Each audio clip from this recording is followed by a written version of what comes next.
a imortalidade da alma.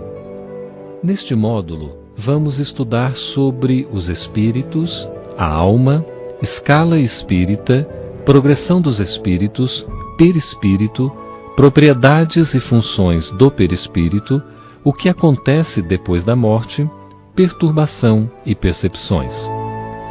Um dos princípios básicos da doutrina espírita é a imortalidade da alma. Nós existimos antes desta vida e continuaremos vivos após a morte física. Mas quem são os espíritos?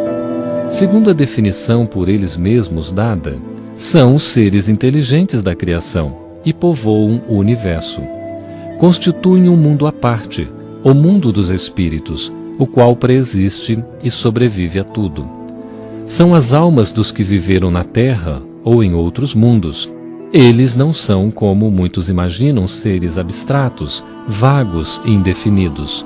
São, ao contrário, seres muito reais, com sua individualidade e uma forma determinada. Aqui podemos ver algumas imagens do filme Amor Além da Vida. Nele, o ator principal, ao desencarnar, regressa ao mundo espiritual e encontra a sua realidade espiritual junto a outros espíritos.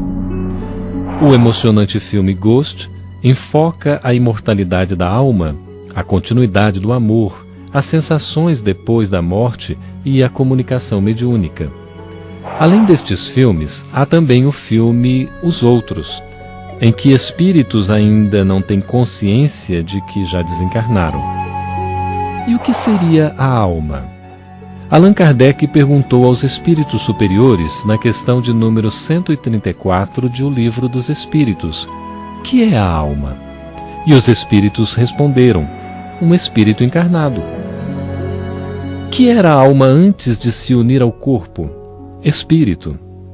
As almas e os espíritos são, portanto, idênticos, a mesma coisa? Sim, as almas não são senão os espíritos.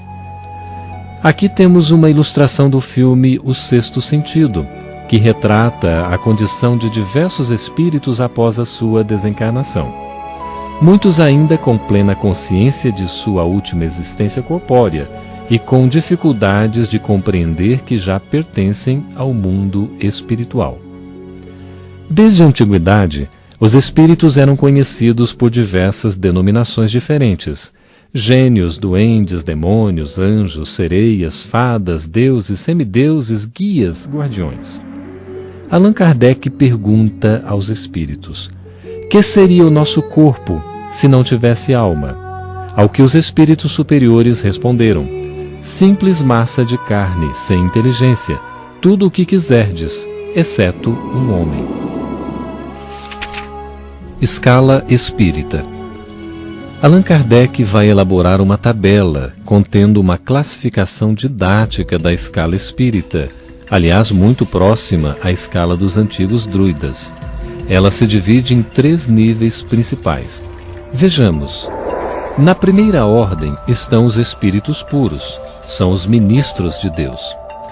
Existe uma segunda ordem, chamada de espíritos bons, e eles são espíritos superiores, espíritos de sabedoria, espíritos sábios e os benévolos.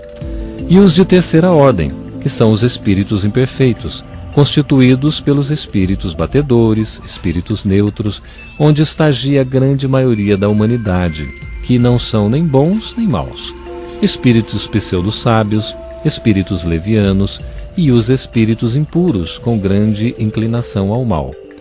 A classificação dos espíritos é baseada no grau de adiantamento deles. Esta classificação, aliás, nada tem de absoluta. Apenas no seu conjunto, cada categoria apresenta caráter definido. Agora vamos falar do progresso dos espíritos e saber como todos nós, espíritos, vamos nos aperfeiçoando e, ao consegui-lo, passamos de um grau inferior a um grau superior. Allan Kardec, na questão de número 115 de O Livro dos Espíritos, pergunta: dos espíritos, uns terão sido criados bons e outros maus?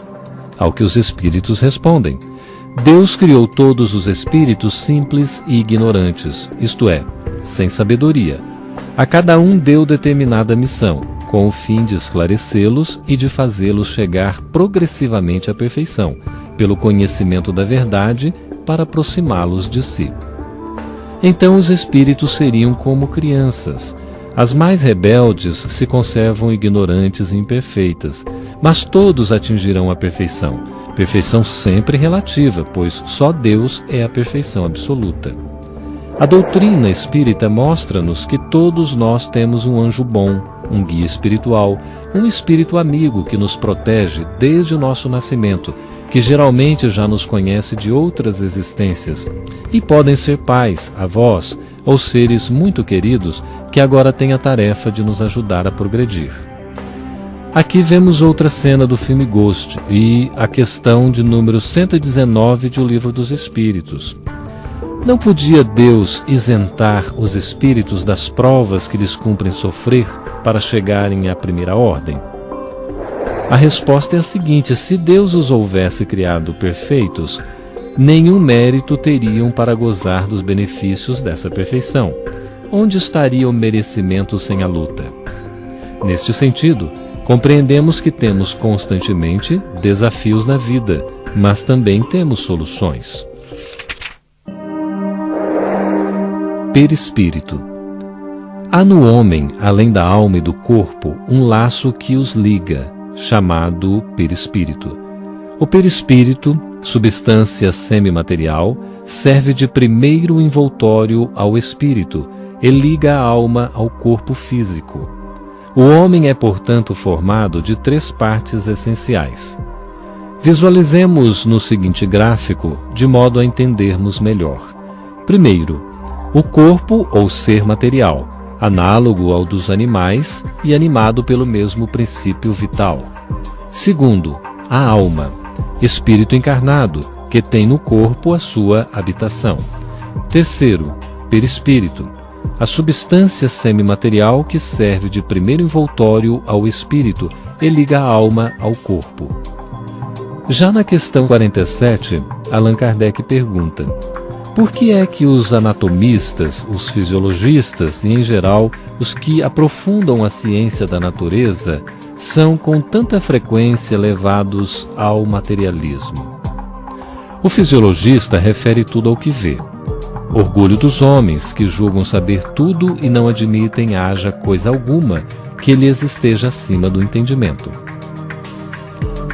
Propriedades e funções do perispírito. Pode ser que esta ilustração do filme Ghost nos ajude a esclarecer algumas dessas propriedades. O perispírito, pela sua natureza etérea, matéria nenhuma lhe opõe obstáculo. Ele as atravessa todas, como a luz atravessa os corpos transparentes. O perispírito tem as seguintes propriedades: expansibilidade, ou seja, adapta-se à vontade do espírito, tomando a aparência que deseje. Irradiação, é uma forma em torno do corpo físico, uma atmosfera que o pensamento e a vontade podem modificar em alcance e intensidade. A absorção, consegue assimilar essências materiais finas que oferecem ao espírito e possui as seguintes funções principais: personalizar o espírito, conserva sua individualidade, personifica o espírito, guardando-lhe a aparência de sua última encarnação. Princípio da comunicação mediúnica. O perispírito do desencarnado entra em contato com o perispírito do médium.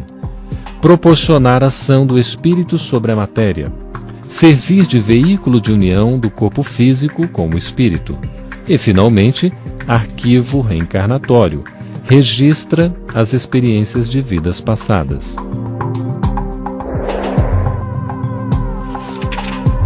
O que acontece depois da morte? Allan Kardec interroga os espíritos sobre esse assunto. Eles comentam que no instante da morte, a alma volta a ser espírito, isto é, volve ao mundo dos espíritos, de onde se apartara, momentaneamente, conservando a sua individualidade e guardando a aparência de sua última encarnação. Aqui podemos ver imagens do filme Amor Além da Vida, onde são descritas esferas espirituais muito semelhantes às descrições relatadas por alguns espíritos. Na pergunta 152 encontramos: que prova podemos ter da individualidade da alma depois da morte? Ao que os espíritos respondem: não tendes essa prova nas comunicações que recebeis? Se não fosseis cegos, veríeis. Se não fosseis surdos, ouviríeis. Pois que muito a miúde uma voz vos fala, reveladora da existência de um ser que está fora de vós. Os espíritos informam ainda que a separação da alma do corpo não é dolorosa, e geralmente o corpo físico quase sempre sofre mais durante a vida do que no momento da morte. O codificador então questiona: o que acontece quando morremos? E os próprios espíritos nos contam que por ocasião da morte tudo a princípio é confuso.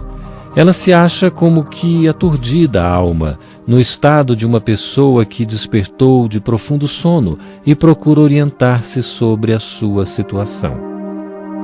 E mais, eles nos dizem que é muito variável o tempo que dura a perturbação que se segue à morte, pois depende da elevação de cada um. Aquele que já está purificado se reconhece quase imediatamente, pois que se libertou da matéria antes que cessasse a vida do corpo, enquanto que o homem carnal, aquele cuja consciência ainda não está pura, guarda por muito mais tempo a impressão da matéria. Será que o conhecimento do Espiritismo exerce alguma influência sobre a duração mais ou menos longa da perturbação após a morte? Influência muito grande, por isso que o espírito já antecipadamente compreendia sua situação. Mas a prática do bem e a consciência pura são o que maior influência exercem.